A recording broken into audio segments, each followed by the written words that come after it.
All right, so we are coming to the tail end of the BaldAthon, and I have to say, always good to finish the day with a bald brother, a person who is committed to smiles, a person who was introduced by Dr. Michelle Mraz, who said, "You have got to know your brother that you Hey. never knew you had." And I met that, and we've had so many talks about doing a book, and yes, it will happen, and in God's time.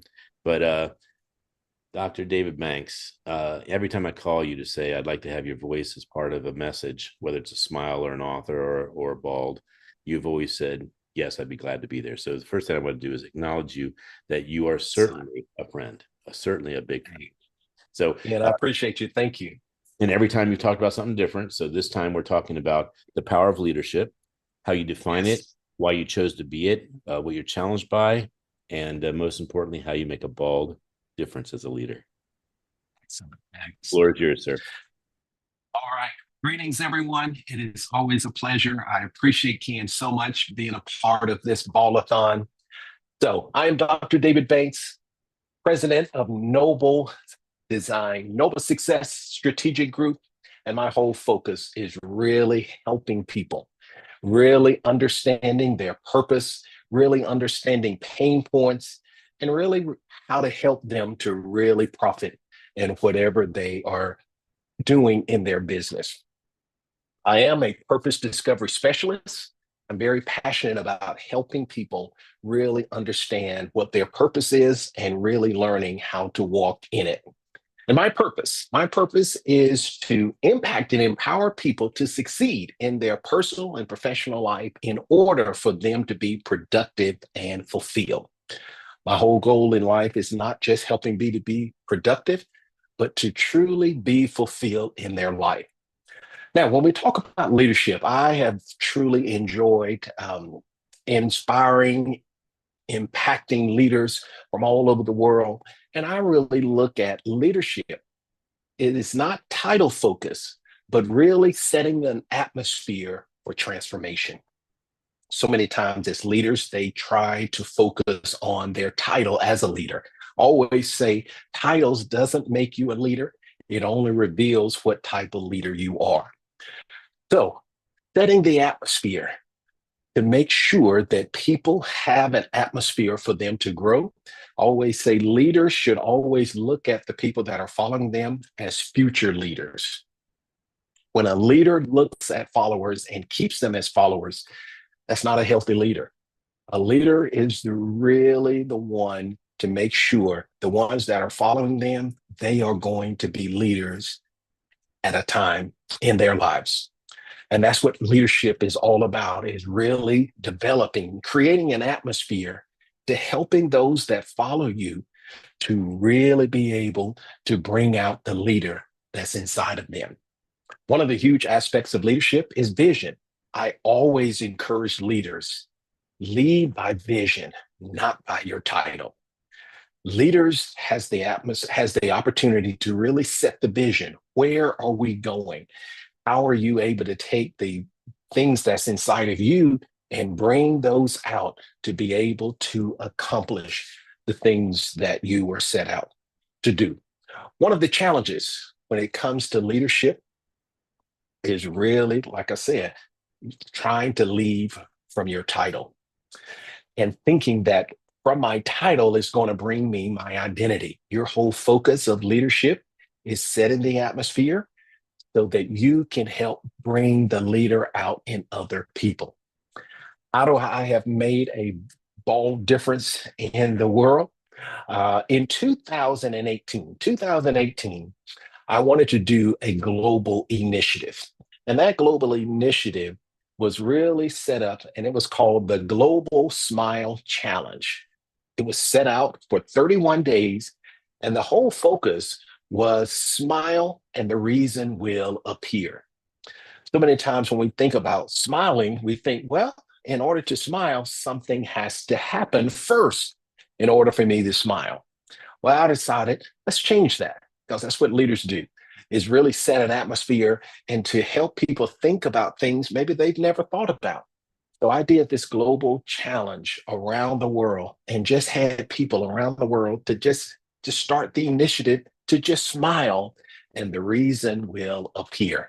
And we had people in Pakistan, in the Philippines, in Africa, and India, and Australia, around the US, and they just start smiling. And it's amazing some of the feedback that I got that, Dr. Banks, it really works. I just started smiling because that's what you asked us to do. And I started seeing some of the reasons why I should smile. And that was a huge initiative that I started that I just really enjoyed and definitely plan to do it again. Another initiative was really setting up global leadership training. I did a leadership training in Pakistan with a group of pastors, leaders, and really helping them with strategies. One thing about a leader, two things they love. First is vision, second, strategies. If a leader does not have those two, they're not going to be effective. So every leader must have a vision of where they are going, and they have to have strategies of how to get there. So I did this leadership training in Pakistan with those pastors and leaders and just really helping them to understand they can make a difference. So many times when you look at your country, you're thinking, man, my country is so big. How can I make a difference? And I just started helping them with small steps that they could start putting into practice to really start helping them to make a huge difference. One thing about a leader, they always understand that it's always the power of one. A leader doesn't have to have everybody at first. If you just have one person to start the initiative. You always think about a forest fire, all started by one match. So when I think about leadership, leadership is something that we all can be a part of. I know so many times we've had this culture that think there only can be one leader. Always started back, I always say in kindergarten. In kindergarten, they're called the line leader. So whoever's the fastest person that can get to the head of the line, they're called the line leader. Well, if we know Johnny is the fastest, sadly, so many people have just decided, all right, Johnny's going to be the line leader, and everybody else is the follower. So even from kindergarten, we're conditioned to think there's only can be one leader. And I really want to help everyone to understand when you discover your purpose, that is a part of your leadership coming out because you can only be the leader of your purpose. I'm going to say that again. Once your purpose is discovered, you are officially a leader because you're the only one that can lead your purpose.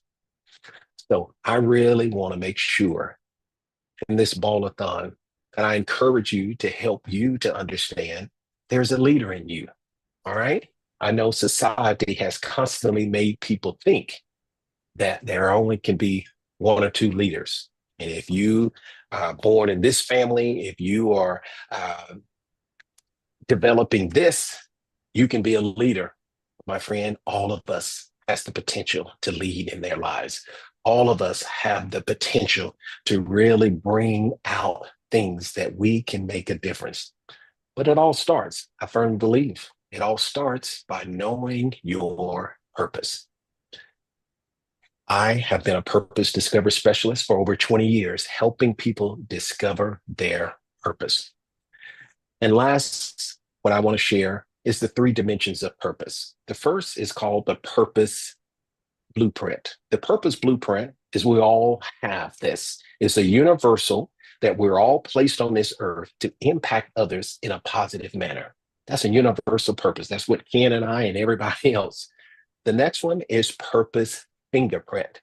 Purpose fingerprint is your unique, distinguished way that you are placed on this earth to impact others. And then thirdly is purpose footprint. Once your purpose is discovered, then your purpose is like a GPS. It will navigate you so that you can be properly placed so that you can make a major difference in a person's life. So, Dr. David Banks, AKA the Smile King, and just loving the opportunity to encourage everyone. There is a leader in you, and it's important that you take the time to bring it out. Thank you. What I'm concerned about, David, Dr. Banks, is that, you know, a lot of people are going to hear your message and they're going to lean into that message, and they're going to immediately go on Amazon and buy some shavers, and they're going to clean their head up and be a leader. And let's be clear, this is a leadership conversation. It just so happens that we're celebrating people that have a good haircut. It doesn't mean you That's can't right. have a bad haircut and have. That's right. That's right. It's so true. So true. So you have a smile challenge, and I don't want to go too deep in that because it's about leadership, but I do want to say the International Smile-a-thon is coming up, and That's right. it's a real date, it's a real deal, and we are releasing a song called "The Smile That Changed the World," and it's a gospel song. It was written by Nina Hodge White in Dallas. She interviewed me for about 4 minutes, and she created the song. I'll send it to you if I haven't, Ah, David. I would love it. The reason I'm, I guess, ending this with you, and we have one last speaker, is that you are one of the champions in the world for smiles. And I am so grateful to Michelle, but more importantly, that part you said about leadership is synergistic. If That's you right. are on a mission, a purpose driven mission, especially if it's guided by the one above, you can only be so happy to find a brother or a sister or a community that will go with you, not behind you, but with you That's right.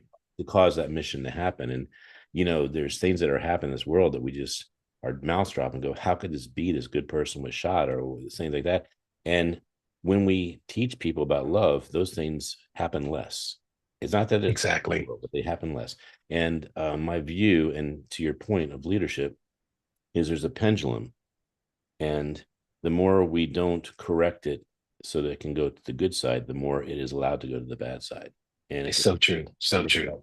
so, I just want to thank you that you're one of the final wonderful messages, that leadership starts with yourself, and that Exactly. many leaders, and the more leaders there are, the more abundantly you're thinking about your mission, your purpose, being alive. Exactly. Exactly. And very nice. So we are doing the book in God's time. In That's God's, it. you know, Exactly. I'll tell you one thing I have learned about pushing something before God says it's good to go, is that I've had things that I pushed and then I didn't do it because I said, this is too hard. And I stopped. And then when it got easy, I said, oh, I learned all these things, or we accomplished all these things together. Like, can you imagine the book we're writing after the International Smile-a-thon instead of when we just first met? Because That's right. because we were on the same purpose. But now we're starting to experience and live together. Hey, exactly. Exactly. Yeah. So It's thank you for all being timing. gracious and always being a support. And then I'm excited. And by the way, you have a fantastic podcast. I can't wait to bring my shiny head. Hey, excellent. Excellent. We're going to make that happen. We're going to All make right. that Well, happen. God bless you, Dr. Banks. Thank you so much for all you do for smiles and My leadership pleasure. and My humanity. pleasure, my friend. Thank you so much. Bye bye.